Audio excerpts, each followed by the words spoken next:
time for you? Okay, that's where we're going with this one. Welcome. Like the chipmunks. Welcome back to the Best Wines Media Tasting Room. I am, again, Kyle Meyer, and next to me is the dumb Chris Berg. Hi-ho. Right? Yeah, you don't have to be smart to be a winemaker, right? Nope. Is that what we were talking about earlier? That's absolutely true. Like the whole thing, wine just kind of makes itself, bro. It does. You just sit there and just look at it, and the next thing you know, bing! So it's in a bottle. What do we need you here for? I don't know. I just was called. You just tag along. Yeah. The wine told me to come. Well, you know, he's being a little modest. Chris Berg's a heck of a winemaker. Actually, one of the top winemakers up in Oregon. Though you may not know it, he keeps a pretty low profile. Do they let you leave very often?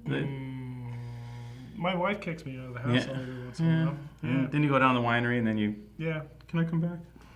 Please.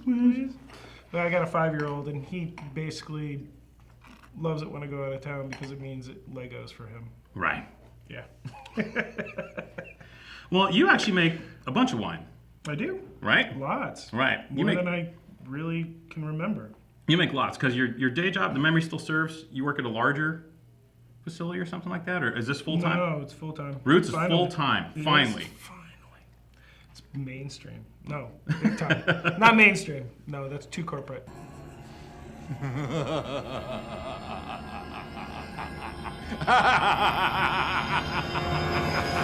Sorry, I'm not corporate. I don't subscribe to corporate policies. I'm all about the small individual farmer type people and about being in touch with nature. See? Okay, now I don't have to be here. All right, let's talk wine. Okay. Okay, so this is your gig. Yep. Your first vintage was what? First vintage under my own label was 2002.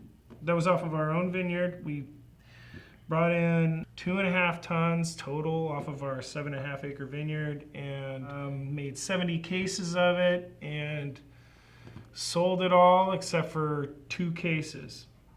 So if any of you out there by chance have one of my 2002 Pinots and you want to sell it back for some reason, give me a call. So, Pinot Noir, you have an estate vineyard. That's the core. But yes, what we do because we don't have enough room on the table like to put everything there. But you literally make how many single vineyard wines, like vineyard designated wines now? Something like 8 of them. 8 of them. It's too many. Too many. Oh, well, it's great though. Every vineyard has its own sort of characteristic. Every has its own soil profile, its own like micro terroir, its own sort of whatever you want to call it. And so there's a lot of really neat things about this site versus this site they're so close to each other, but they're so different. And it's so nice to be able to express that in a bottle. But in actuality, 8 different ones is a lot. But they're all good, so it's tough to kick one out the door. It totally is. It's like your children. Yeah, well, maybe for some people it's easy, but for some people though, it's sort of like they're like, well, this guy, I really love this kid. He's a little slow, but he's awesome. Shampoo is better. I go on first and clean the hair. Conditioner is better. I leave the hair silky and smooth. Or there's this kid that I really love that is just great because he's just sort of like, he's into fencing and he's into like umami and he's totally into like, the organic stuff. This is a cappuccino. I asked for a decaf cafe latte, you incompetent imbecile. How do you find these vineyards? Do you just go knocking on doors? What do you do? Or is it more complicated than that? Or it's a little bit of both. I mean, they come to me or I go to them. It's a matter of both. Like I've got friends that work with certain vineyards that have really liked what they do with it, and I would like to try to work with them. Or there's some people that I just like. For example, within my neck of the woods, there is about a half dozen vineyards that I really like, and being in the Yamhill-Carlton AVA, I'm very vested in the sub AVA because our vineyard is established in there, and I really find a kinship to that sort of fruit structure. It's sort of just It just compels. I mean, it's sort of like one of those things where you are, if you're a farmer or if you have your own garden and you eat from there for a long time, or if you have your water's on a well and you drink the water for a long time, your palate tends to lend towards that direction. And same with me with the estate vineyard and the Yamhill-Carlton fruit. Philosophically, from a Pinot Noir standpoint, because there's a lot of philosophies of Pinot Noir now, okay, and you know, worldwide, not to mention just within Oregon or within the North Coast. Are you? Do you have a mantra? Are you a naturalist? Are you this guy, that guy? What's your thought process when producing these wines? What's at the core of what you're trying to do? What'd you say? See? I'm just kidding.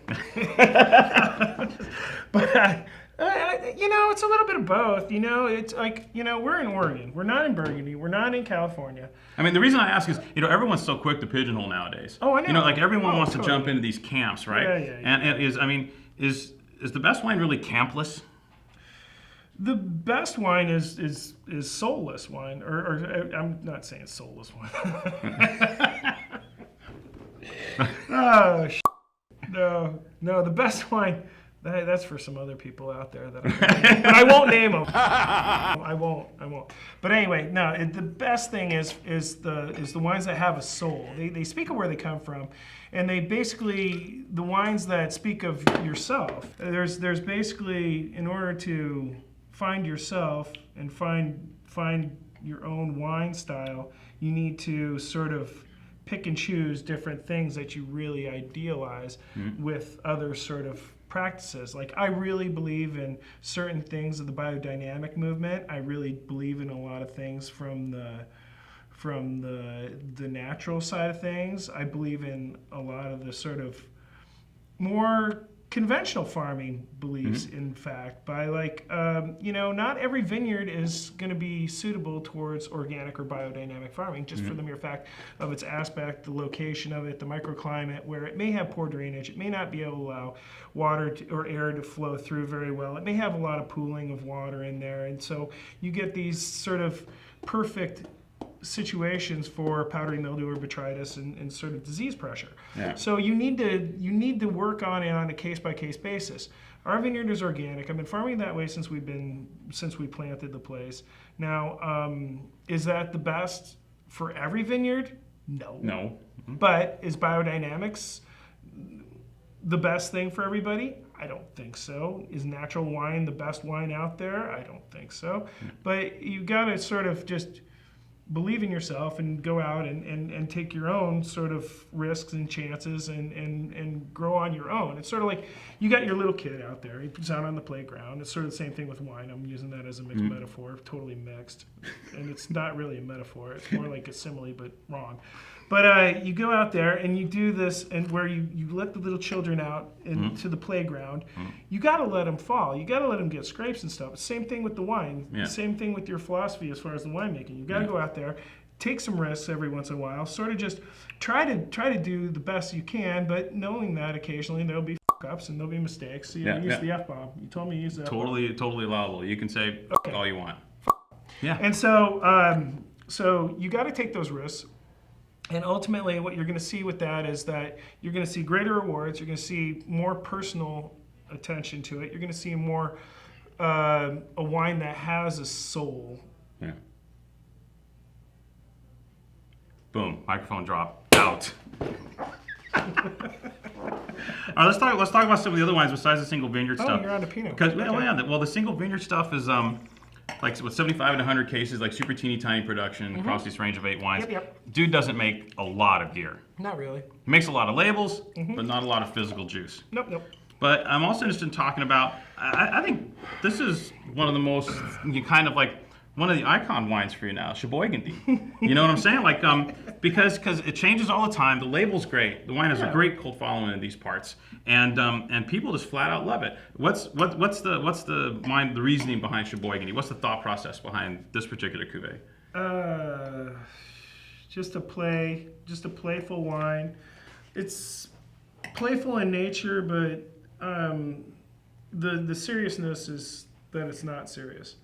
that is basically it's a blend of a couple vineyards I work with, and it's about the locale, not SoCal, but it's locale in the sense that it's about and not low calorie either, but it's about a sense of place. It's about Yamhill-Carlton AVA. It always has our vineyard in it.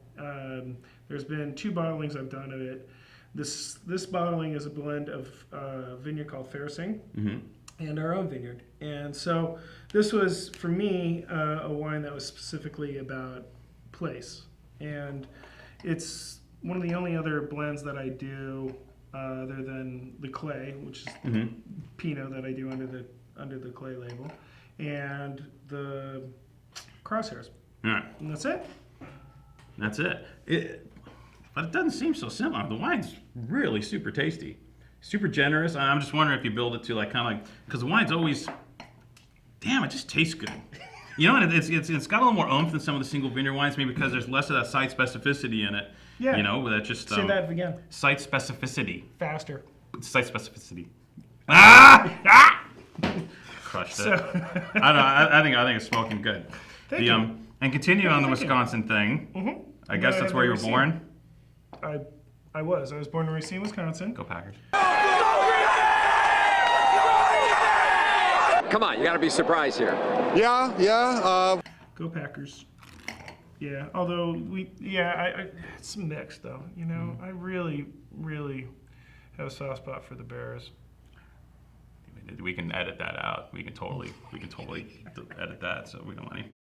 Kids, you met the man. You see the wines in front of you. The beautiful, soft, silky, supple, very Oregon Pinot Noirs, sir. Thank you. I'm not going to make the mistake of saying that they taste like Burgundy, because they don't. They taste like Oregon Pinot Noir. Nope. Yummy, delicious Oregon Pinot Noir. I encourage you to do yourself a favor and soil yourself with these absolutely delicious Pinot Noirs from Chris Berg. Oh, Dude, sincere pleasure. Oh, what's this? this Parting is gifts? Parting gifts.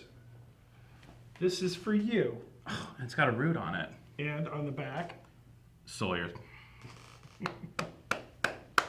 Chris Berg, thank you. Thank you. Cheers, buddy. been Good to see awesome, you. man. Yeah, awesome. Thank you. Yeah, keep up the good work. Thank you.